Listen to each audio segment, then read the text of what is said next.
Assalamualaikum warahmatullahi wabarakatuh. Balik lagi di channel Edu Kreator, edukasi kreator YouTube tentunya. Nah, pada episode kali ini ada pertanyaan dari SS2 Tak Alami. SS2 Tak Alami. Kenapa saya masih tidak disetujui untuk monetisasi lagi? Nah, ini pertanyaannya. Lalu di bagian bawahnya, padahal ini semua video asli saya. Saya udah ikutin banding, juga sudah bikin video permintaan YouTube, cara mengeditnya saya juga udah kasih, saya masih bingung apalagi. Simpelnya kalau kawan-kawan banding dan ditolak berarti video bandingnya salah. Begitu paling simpelnya. Kagak, saya udah buat yang benar. Ya benar itu menurut kawan-kawan, tapi apakah itu sudah sesuai dengan pedoman video banding? Tentunya kalau ditolak ada alasan penolakan yang tertulis dan tinggal kawan-kawan baca aja apa alasan penolakannya. Intinya kalau ditolak berarti salah. Dan yang paling salahnya lagi kalau kawan-kawan bersikeras bahwa itu benar. Nah, di situ yang paling gawatnya sebenarnya. Ini sangat simpel, selalu saya jelaskan video banding itu kagak seenaknya dibuat. Ada pedomannya. Selama kawan-kawan kagak membuat sesuai pedomannya, bakal ditolak. Buat sesuai pedoman aja itu masih belum tentu bakal diterima. Apalagi kalau buatnya kagak sesuai pedoman.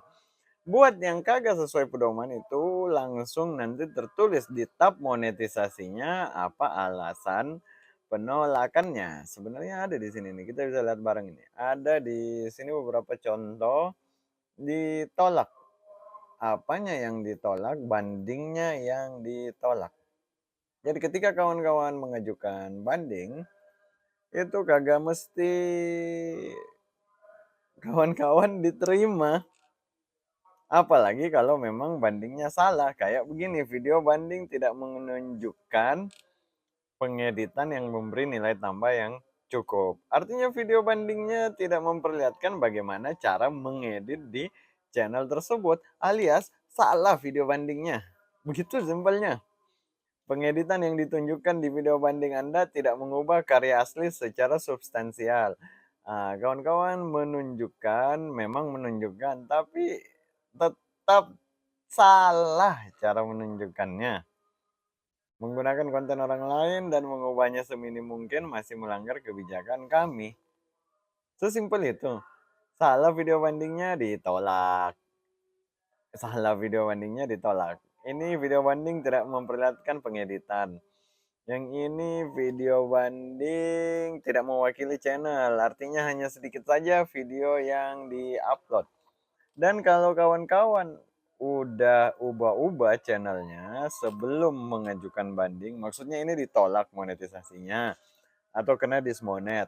Lalu sesudah itu harusnya langsung mengajukan banding. Kalau melakukan perubahan-perubahan, tidak langsung mengajukan banding, nanti bakal ditolak juga. Ini tulisannya, channel Anda telah dimodifikasi sejak penangguhan terjadi. Artinya kawan-kawan udah ubah-ubah channelnya lalu mau coba-coba ajukan banding.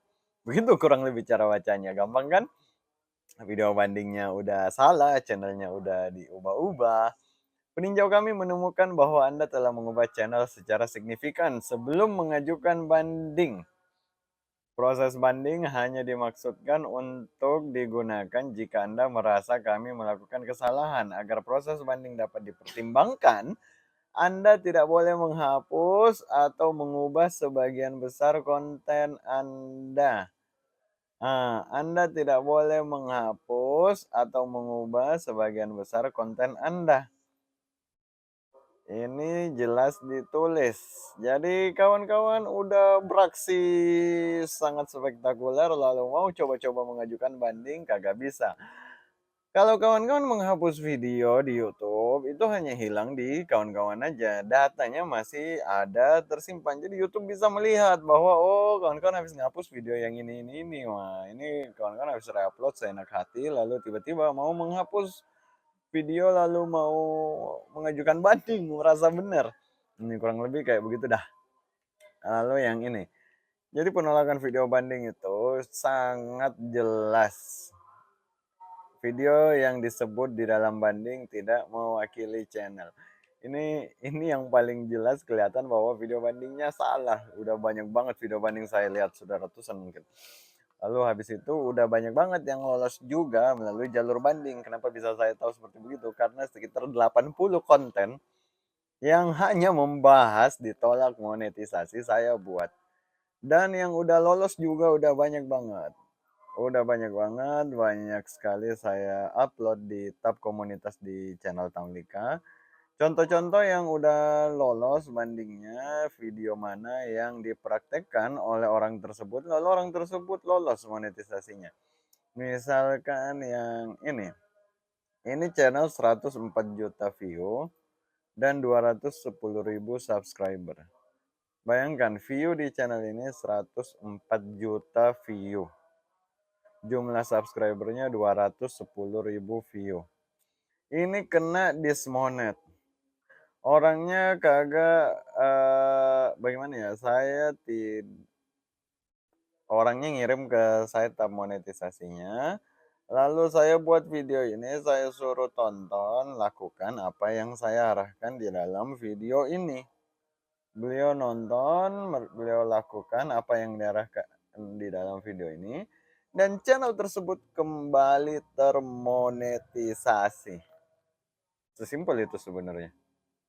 Dan apakah banyak channel yang udah lolos monetisasi menggunakan jalur banding ini?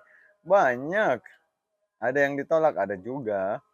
Nah, tapi lebih banyak yang diterima. Buktinya aja ini di tiap video ada komentar pemilik channelnya, karena ini beda-beda channel di tiap videonya sebenarnya. Dan kalau channel itu udah diterima, ada komentarnya, terima kasih udah diterima kembali channelnya. Jadi monetisasi itu ketika ditolak, jalan paling gampangnya ialah melalui pembuatan video banding. Yang menjadi persoalan kawan-kawan kita ini sudah salah membuat video bandingnya, ngotot.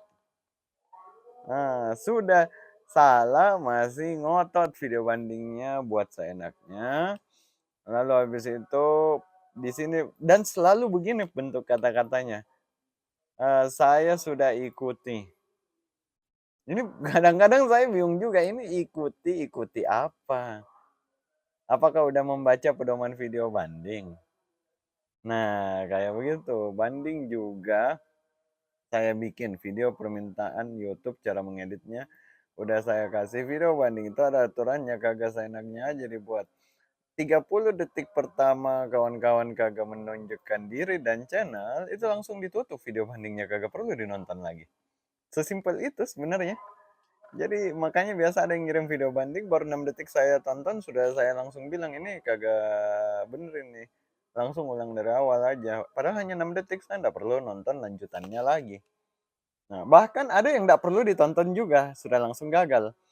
Karena berdurasi lebih dari 5 menit. Jadi begitu kita terima video bandingnya, lalu saya lihat, oh video bandingnya dia buat 15 menit, langsung saya kirim kembali. Gagal ini video bandingnya, nggak perlu ditonton. Nah, jadi sesimpel itu. Ada juga yang pernah ngirim ke saya nih video banding. Bahkan saya tidak lihat menitnya, saya tidak putar videonya, langsung saya utarakan salah. Kenapa seperti begitu? Dia buatkan thumbnail untuk video bandingnya, kagak masuk akal video banding itu, Bro.